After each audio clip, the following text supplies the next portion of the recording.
அவர் யார் வணங்குறது? அகஸ்தியர் வணங்குவாராம். கும்பமுனி கும்பிடும் தம்பிரானே. அகஸ்தியர் குடத்திலே அவதரித்தார். கும்பமுனின்னு தமிழ் முனிவர். என்று முழ தென் தமிழ் இயம்பி இசை கொண்டவர். ராமாயணத்திலே ராமச்சந்திரமூர்த்தி வனவாசனத்துக்கு போன போது எல்லா முனிவர்களும் வந்து வந்து ராமனை கண்டார்கள். ஆனா ராமச்சந்திரமூர்த்தி விலாசம் தேடிக்கின்னு போய் அகஸ்தியரை சந்திச்சார். எல்லா முனிவரும் ராமரை தேடினார்கள். ராமரே அகஸ்தியரை தேடுகின்றார். அவ்வளவு பெரியவர் அகஸ்தியர்.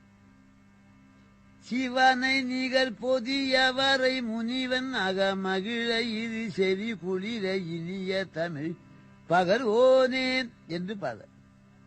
சிவனுக்கு சமானமானது அந்த அகஸ்தியர் தான் தமிழ் செய்தவர். அவருக்கு முருகப்பெருமான் தமிழ் உபதேசம் செய்தார். அந்த செந்தமிழ் கடவுள் செந்திமாநகரத்திலே வீற்றிருக்கின்றார். இரண்டாவது படை வீடாகிய திருச்செந்தூரிலே சென்று நாம் வணங்கி